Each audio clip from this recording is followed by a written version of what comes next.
নারী সংস্কার কমিশনের। কমিশন মুসলিম পারিবারিক ও উত্তরাধিকার আইন সংস্কার সহ আরও কতিপয় সুপারিশ করেছে, যা দেশে তীব্র প্রতিক্রিয়া সৃষ্টি করেছে। প্রশ্ন উঠেছে, এই সংস্কারের আওতায় যাদের জীবন সরাসরি প্রভাবিত হবে, দেশের সেই সংখ্যাগরিষ্ঠ মুসলিম নারীদের প্রতিনিধিত্ব এই কমিশনে নেই কেন? বাংলাদেশের বিশাল সংখ্যক এই নারীরা ধর্মীয় অনুশাসন, নৈতিক ও সামাজিক মূল্যবোধের ভিত্তিতে জীবনযাপন করেন। মুসলিম পারিবারিক আইন যেমন বিয়ে, তালাক, উত্তরাধিকার, অভিভাবকত্ব ও ভরণ-পোষণ ইত্যাদি বিষয়গুলি কোরআন দ্বারা নির্ধারিত। অথচ রাষ্ট্রীয় পর্যায়ে গঠিত নারী সংস্কার কমিশনের মধ্যে এমন কোনো নারীর উপস্থিতি নাই যিনি ইসলামী শিক্ষায় শিক্ষিত। এই নারীরা কি এই দেশের নারী নন? তাদের অভিজ্ঞতা, চিন্তা, চেতনা ও জীবনবোধের কি কোনো মূল্য নেই? কমিশনের সেকুলার ঘরানার নারীদের বক্তব্যে প্রতিমান হয় তারা এর কোনো প্রয়োজনীয়তাই অনুভব করেন নাই। তারাই কেবল ঠিক ঠিক জানেন কোনটা সবার জন্য ভালো। তাদের এই আধিপত্য মানে সুপ্রিমেসি মনোভাব অপর শ্রেণীর চিন্তাকে অগ্রাহ্য ও দমন করারই প্রয়াস। তাই তাদের এই মানসিকতার প্রতিফলন ঘটেছে তাদের ধর্মবিরোধী অবস্থানে, তাদের উৎকট স্লোগান ও বিভিন্ন বর্ণনায়। তাদের এই সকল সুপারিশ বাস্তবায়িত হলে আমার আগের বক্তাদের কাছে শুনেছেন পারিবারিক কাঠামো হুমকির মধ্যে পড়বে। এতে রাষ্ট্র ও সমাজ বিপর্যয়ের মুখে পড়বে, পরিবারগুলো তছনছ হয়ে যাবে। দাম্পত্য সম্পর্কে পরিবার ও সমাজে দ্বন্দ্ব ও বিদ্বেষের সৃষ্টি হবে। আমরা নিশ্চয়ই নারী পুরুষের সংখ্যাগরিষ্ঠ, নারী পুরুষের সাংঘর্ষিক কোনো সমাজ চাই না। আমরা কি চাই? একটি ভারসাম্যপূর্ণ মধ্যপন্থার সমাজ বিনির্মাণই আমাদের কাঙ্ক্ষিত লক্ষ্য।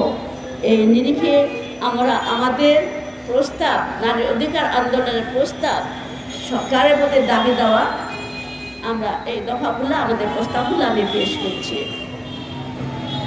প্রথম প্রস্তাব, এই এক পেশে নারী কমিশন বিলুপ্ত করতে হবে। সকল স্টেক হোল্ডার বা অংশীজনের সমন্বয়ে একটি ইনক্লুসিভ নতুন কমিশন গঠন করতে হবে। দ্বিতীয় প্রস্তাব, প্রতিবেদনে নারী পুরুষের বৈষম্যের কারণ হিসাবে ধর্মকে দায়ী করা হয়েছে, যা তাদের ধর্মবিদ্বেষী মনোভাবেরই প্রতিফলন। এই ধরনের পক্ষপাতমূলক চিন্তাভাবনা পরিহার করতে হবে। তৃতীয় প্রস্তাব, পতিতাবৃত্তিকে অপরাধ হিসেবে চিহ্নিত না করে একে আইনি স্বীকৃতি দেওয়ার সুপারিশ করা হয়েছে। এই পেশা নারীর জন্য চরম অবমাননাকর, তার প্রতি অত্যন্ত এটা একটা জুলুম, এটি গণতান্ত্রিক শাসন ব্যবস্থার সাথেও সাংঘর্ষিক। তাই এই সুপারিশ বাতিল করতে হবে। চতুর্থ প্রস্তাব, কমিশন সর্বক্ষেত্রে নারী পুরুষের সমতা বিধানের সুপারিশ করেছে, কিন্তু সর্বক্ষেত্রে এই 50-50 কি বাস্তবসম্মত? চাকরির ক্ষেত্রে বা অফিস আদালতের ক্ষেত্রে হলেও দাম্পত্য জীবনে কি এটা 50-50 একদম বাস্তবায়নকারী কি বাস্তবসম্মত? ইসলাম একটি সুন্দর সুরাহা করেছে। কোনো কোনো ক্ষেত্রে সমতার নীতি, ইকুয়ালিটি, কোনো কোনো ক্ষেত্রে ন্যায্যতার নীতি বা ইকুইটির বিধান ইসলাম দিয়েছে। ইসলাম শুধু নারীকে সমতা ও ন্যায্যতা দেয়নি, বরং অনেক দায়িত্ব কর্তব্যের ভিত্তিতে নারীদের ন্যায্য অধিকার দিয়েছে। তাই সর্বক্ষেত্রে সমতার সুপারিশ বাতিল করে ইসলামের যে ভারসাম্যপূর্ণ যে নীতি, সমতা এবং ন্যায্যতা ক্ষেত্র বিশেষে সেটা বহাল রাখতে হবে। পঞ্চম প্রস্তাব, জাতিসংঘের নারীর প্রতি সকল প্রকার বৈষম্য বিলোপ সনদ সিডু, যেটা এই দুটি ধারা সরকার এখন পর্যন্ত রিজার্ভ রেখেছে। এই ধারা দুটি হলো 2 ও 16(1) গ। কিন্তু এই কমিশন এই সংরক্ষণ প্রত্যাহার করতে বলেছে। আমরা বলছি এই সংরক্ষণ রাখতে হবে, এটা প্রত্যাহার করার সুপারিশ বাতিল করতে হবে। ষষ্ঠ প্রস্তাব, সংস্কার কমিশন পুরুষের তুলনায় নারীদের সম্পদ বন্টনে সমান অধিকারের সুপারিশ করেছে।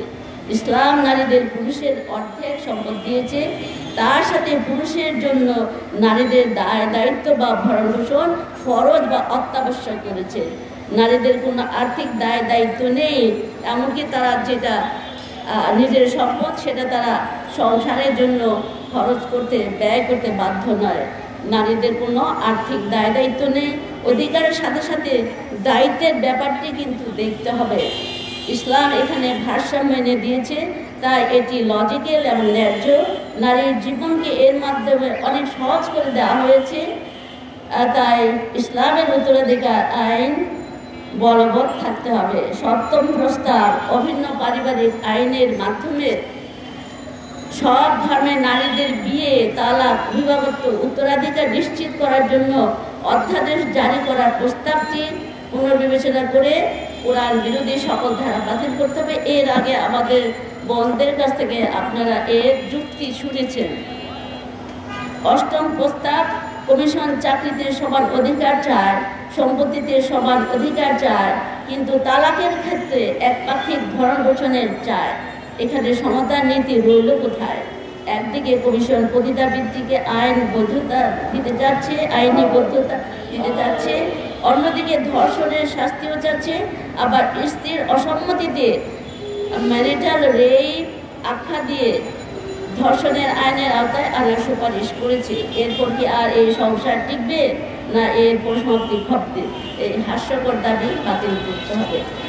নবম প্রস্তাব, কমিশন বহুবিবাহ বিলোপ করার প্রস্তাব করেছে। ইসলামে এটা মনে রাখা হবে, ইসলামে বহু বিবাহ কিন্তু অবাধ নয়, এটা অত্যন্ত শর্ত সাপেক্ষ।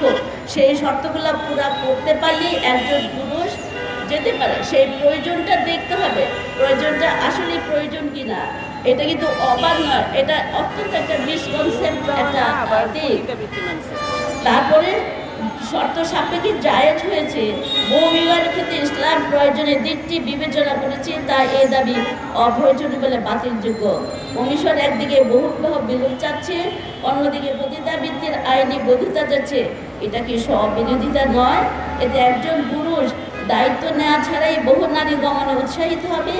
আগেই বলেছি, ইসলাম বহু বিবাহ অবাধ নয়, বরং শর্ত সাপেক্ষ। দশম প্রস্তাব, কমিশন বিয়ে বিচ্ছেদের সময় স্ত্রীর মোহরানা আদায়ের সুপারিশ করেছে, কিন্তু ইসলাম এর চেয়ে উন্নত ব্যবস্থা করেই তো রেখেছে। স্বামী স্ত্রী মিলনের আগে মোহরানা আদায় করা ফরজ করা হয়েছে, অন্যথায় বিয়ে জায়েজ হবে না বলে ঘোষণা দিয়েছে।